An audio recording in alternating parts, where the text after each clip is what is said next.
사도행전 10장 34절부터 48절까지 한 절씩 교독하겠습니다.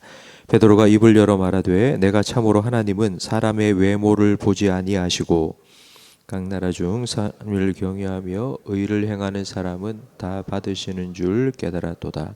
만유의 주 되신 예수 그리스도로 말미암아 화평의 복음을 전하사 이스라엘 자손들에게 보내신 말씀 곧 요한이 그 세례를 반포한 후에 갈릴리에서 시작하여 온 유대에 두루 전파된 그것을 너희도 알거니와 하나님이 나사렛 예수에게 성령과 능력을 기름 붓듯 하셨음에 그가 두루 다니시며 선한 일을 행하시고 마귀에게 눌린 모든 사람을 고치셨으니 이는 하나님이 함께 하셨음이라. 우리는 유대인의 땅과 예루살렘에서 그가 행하신 모든 일의 증인이라. 그를 그들이 나무에 달아 죽였으나 하나님이 사흘 만에 다시 살리사 나타내시되 모든 백성에게 하신 것이 아니요 오직 미리 택하신 증인 곧 죽은 자 가운데서 부활하신 후 그를 모시고 음식을 먹은 우리에게 하신 것이라. 우리에게 명하사 백성에게 전도하되 하나님이 살아있는 자와 죽은 자의 재판장으로 정하신 자가 곧 이 사람인 것을 증언하게 하셨고 그에 대하여 모든 선지자도 증언하되 그를 믿는 사람들이 다 그의 이름을 힘입어 죄 사함을 받는다 하였느니라.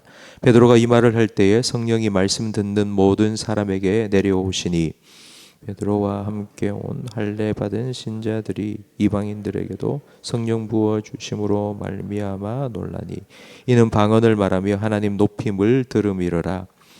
이에 베드로가 이르되 이 사람들이 우리와 같이 성령을 받았으니 누가 능히 물로 세례 베풀물 그 말이요 하고 함께 읽습니다. 명하여 예수 그리스도의 이름으로 세례를 베풀라 하니 그들이 베드로에게 며칠 더 머물기를 청하니라. 아멘. 고넬료는 백부장입니다. 로마 군의 백부장으로 이방인입니다. 그럼에도 그는 하나님을 경외했습니다. 이방인이 하나님을 경외하고 하나님께 기도했다는 게 대단합니다. 하나님께서 그 고넬료에게 베드로를 보내셨습니다. 이거 베드로를 통해서 복음을 듣게 하셨습니다. 여기서 분명히 짚고 넘어가야 될 한 가지 사실이 있습니다. 하나님을 경외하는 것만으로는 부족하다는 것입니다. 하나님을 경외하고 하나님께 아무리 기도를 많이 해도 구원받을 수 없습니다. 복음을 듣고 예수님을 믿어야만 구원받을 수 있습니다. 신방을 가서 구원받았습니까? 천국 갈 수 있습니까? 물어보면 갈 수 있다고 합니다. 어떻게 갈 수 있냐고 물으면 하나님을 믿는다고 말합니다. 하나님을 믿는다고 해서 구원받을 수 있는 것이 아닙니다. 하나님께서 보내신 예수님을 믿고 죄사함을 받아야 구원받을 수 있습니다. 사도행전 4장 12절 말씀에 다른 이로서는 구원을 받을 수 없나니 천하 사람 중에 구원을 받을 만한 다른 이름을 우리에게 주신 일이 없음이라 하였더라. 하나님을 믿는다고 하면 빵점이고 하나님께서 우리를 구원하기 위해서 보내신 예수님을 믿어야지 우리는 구원받을 수 있습니다. 그래서 하나님께서는 하나님을 경외하고 하나님께 기도하는 고넬료에게 베드로를 보내셨고 베드로를 통해서 복음을 듣게 하셨습니다.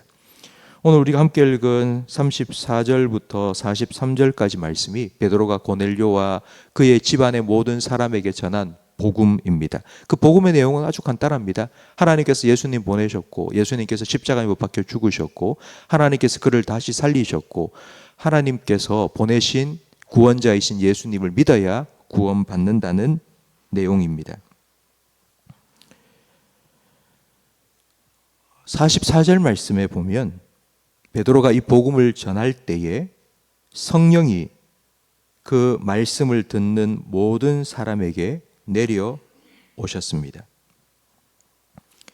하나님을 경외함으로는 성령을 받을 수 없습니다.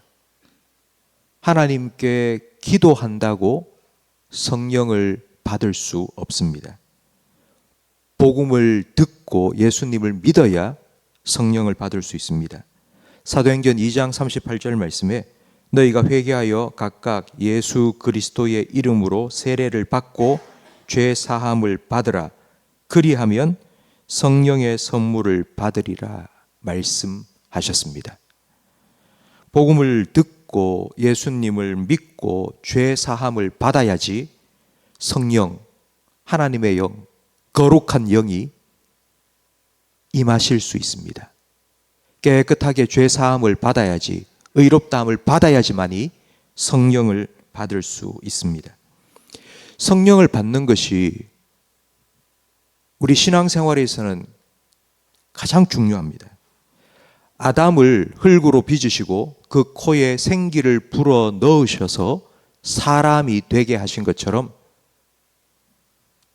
우리 죄인들이 예수님 믿고 성령을 받아야지만이 하나님의 자녀로 거듭납니다. 거듭난다는 말은 엄마 뱃속에 들어가서 다시 태어나는 표면적인 변화가 아니라 마음과 생각과 관심과 습관이 변화되는 내면의 변화요, 근본적인 변화입니다. 그러므로 성령을 받아야지 하나님의 자녀가 되고 그리스도인이 됩니다. 만약 성령을 받지 못하면 유대인들이 율법을 지키기 위해서 힘쓰고 애썼던 것처럼 힘들게 신앙생활을 해 나가게 됩니다. 그러니까 겉모습으로 볼 때는 예수 믿는 것 같고 하나님을 잘 섬기는 것 같은데 그게 유대인들이 율법을 지키는 것과 같은 그런 모습일 뿐입니다. 그런데 성령님께서 우리 가운데 임하실 때에는 우리는 성령님의 인도하심을 따라 하나님의 자녀답게 살아갈 수 있습니다. 이걸 비유를 들자면 참새와 독수리의 차이입니다. 참새는 그 작은 날개로 날아오르려고 얼마나 파닥파닥 거리는지 보기만 해도 힘이 듭니다. 멀리 날아갈 수도 없습니다. 근데 독수리는 창공에 높이 올라가 날개를 활짝 펴고 활공을 합니다. 그 이유는 날개를 퍼럭거리지 않아도 기류에 바람에 몸을 맡기고 그 바람을 타고 날아가기 때문입니다. 우리 예수 믿는 사람이 성령을 받고 그 성령의 인도함을 받아 신앙생활을 한다는 것은 참새가 자기 날개를 퍼덕퍼덕거리며 올라가는 것이 아니라 바로 독수리가 날개를 활짝 펴고 바람의 기류에 맡기고 활공을 하는 것과 같습니다. 베드로가 복음을 전할 때에 고넬료 집에 모였던 모든 사람들이 성령 받은 것을 보고 베드로와 그와 함께 그곳에 찾아온 성도들, 신자들, 유대인 그리스도인들이 다 깜짝 놀랐습니다.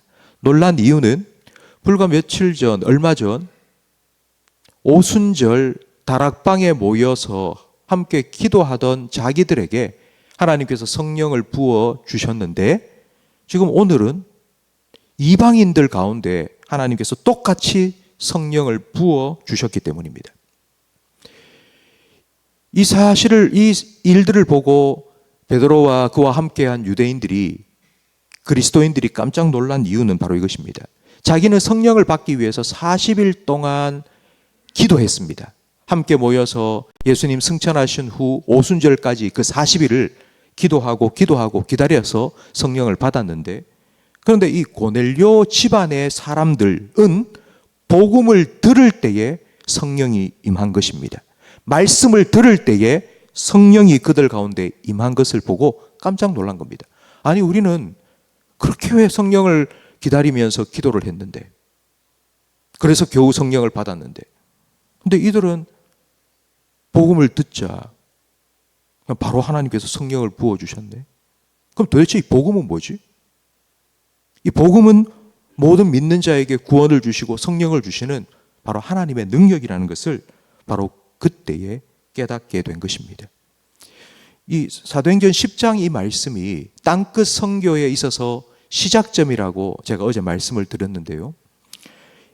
하나님께서 복음을 들은 고넬료 가정의 모든 사람들에게 성령을 부어주셨다는 것은 바로 이 복음을 전할 때에 하나님께서 구원과 성령을 주신다는 것을 그들이 분명히 깨닫게 된 사건이기 때문입니다. 그래서 이들은 이제 어디를 가든지, 그렇지, 내가 이들을 구원받도록 만드는 것이 아니고 내가 사람들에게 잘 설명을 해서 예수 믿게 만들고 하나님 믿게 만드는 것이 아니라 하나님께서 복음을 듣게 하시고 복음을 믿게 하시고 복음을 받은 그 사람에게 성령을 주신다는 것을 깨닫게 하신 것입니다. 그래서 내가 아니라 하나님께서 하시는 일이다. 나는 복음을 전할 뿐이고 그 복음을 믿게 하시고 성령을 주시는 분은 하나님이라는 것을 깨닫고 복음을 전할 수 있도록 하나님께서 사도행전 10장에 이방인으로서 처음 복음을 받고 성령 받는 고넬료를 택하시고 바로 베드로와 성도들에게 하나님께서 하신다는 것을 깨닫게 해 주신 것입니다. 성도 여러분, 사도행전 10장의 이 말씀은 우리에게 있어서 오늘날 우리에게 있어서 과연 전도를 한다는 것이 어떤 의미인지, 우리가 선교를 한다는 것이 어떤 의미인지를 너무나도 잘 보여줍니다. 우리가 하는 것이 아닙니다. 하나님께서 하십니다. 하나님께서는 우리를 통해서 복음을 전하도록 하신 것입니다. 하나님은 우리를 증인으로 삼으셨습니다.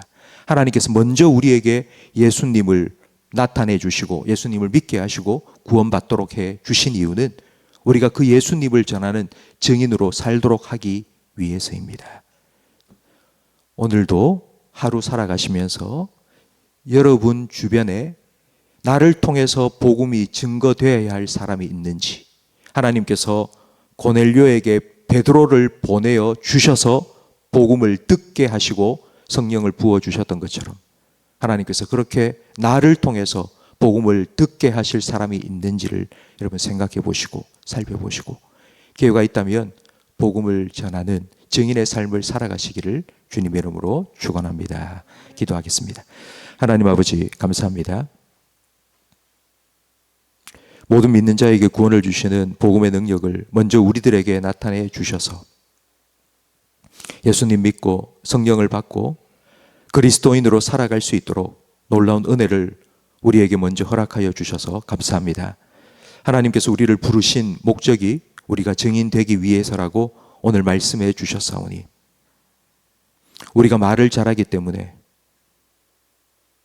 우리가 복음을 전하는 것이 아니라 그 복음 자체에 하나님의 능력이 있고 복음을 들을 때에 하나님께서 성령을 부어 주신다는 사실을 우리가 믿고 복음을 담대히 전하는 증인의 삶을 살아가게 해 주시옵소서. 우리 교회가 그리고 우리 성도가 하나님께서 우리에게 맡겨주신 복음으로 사람을 살리고 키우고 고치는 생명사역을 잘 감당함으로 하나님께 예수님께 칭찬받는 우리 교회와 성도들이 되게 해 주시옵소서.